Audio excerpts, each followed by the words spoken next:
ialah Fandi Rais.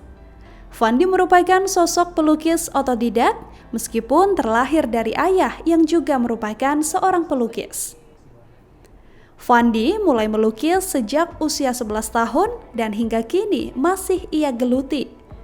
Saya melukis sejak usia 11 tahun. Tahun 70-an ayah saya meninggal, saya melukis otodidak. Betul, ayah pelukis. Kalau ibu suka tampil di panggung-panggung teater.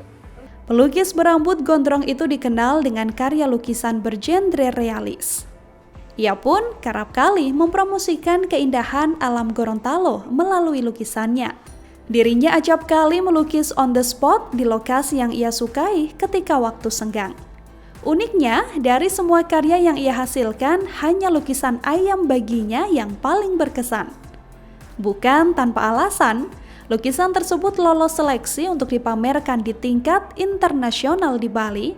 Itu dorongan sejujurnya lahir dari hati sendiri. Itu pertama untuk pengembangan bakat pribadi. Semakin kesini itu rasa keinginan untuk berbagi itu mulai muncul. Berbagi maksudnya ada anak-anak yang suka ikut les, saya buka kesempatan untuk anak-anak ikut les. Tujuannya sederhana, biar seni rupa di Gorontalo itu lebih maju, lebih berkembang. Jadi ada regenerasi setelah saya ada yang muda-muda betul. Sebagai pelukis lokal, tentunya Fandi juga memiliki sosok yang ia kagumi. Iwan Fals menjadi seniman idola pria berkacamata itu. Bentuk kekagumannya juga diekspresikan menjadi karya lukisan. Ia mengagumi lelaki bernama asli Virgiawan Listanto karena sama-sama memiliki hobi menuangkan perasaan di kanvas. Hanya saja genrenya berbeda, Iwan Fals dengan genre abstrak. Wah, tidak terhitung, sudah banyak kali, baik itu sketsa pensil, sketsa ballpoint, atau spidol, atau cat, sudah. Pernah dinotis, Om? Pernah sih. Apa respon dari Bang Iwan? Waktu ketemu di Manado, saya serahkan wajah beliau itu, dia bilang, wah ini pensil ya? Dia tanya begitu, iya bang, ini pensil. Wah, luar biasa. Tapi sayang, saya tidak sealiran dengan Bang Fandi. Saya abstrak, Bang Fandi realis, dia bilang begitu. Pernah ada sketsa pensil saya di Manado waktu itu, kunjungan Bang Iwan. Waktu selesai Bang Iwan tanda tangani, ada anak-anak yang zaman-zamannya BlackBerry. Begitu selesai ditandatangan oleh Bang Iwan, si anak itu bilang, Om, saya tukar BlackBerry, Om, mau? Oh, jangan deh. Itu juga masih saya simpan. Di era digital, ia tak merasa khawatir akan kalah saing dengan desainer grafis yang melukis menggunakan teknologi. Menurut Fandi, masing-masing jenis karya seni sudah memiliki pasarnya tersendiri. Itu kita sadari sudah sejak lama, karena perkembangan zaman semakin maju, semakin canggih. Tapi alhamdulillah, kalau macam saya lihat teman-teman di luar Gorontalo, yang punya sense of art yang tinggi, dia itu bisa membedakan seindah bagaimanapun karya digital. Dengan karya yang dibikin manual, dia bisa bedakan. Tapi bukan berarti kita kalah dengan yang digital menang juga, dan kita kalah, tidak juga.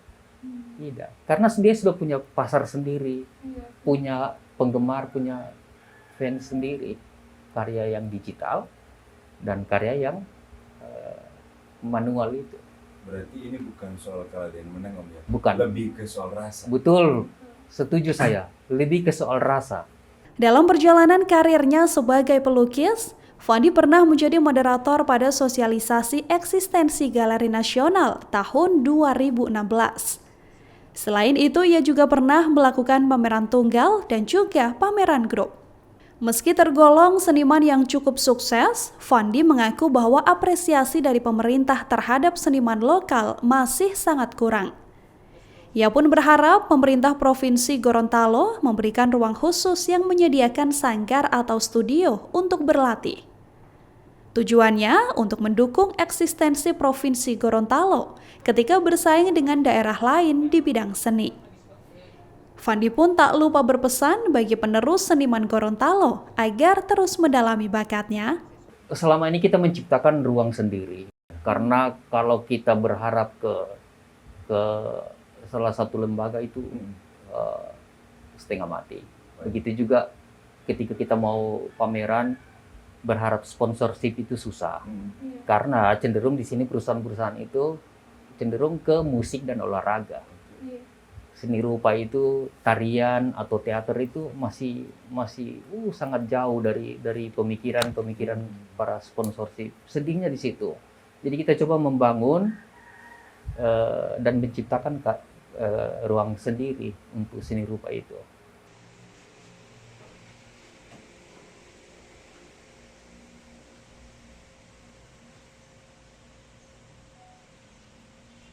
Terima kasih sudah nonton. Jangan lupa like, subscribe, dan share ya.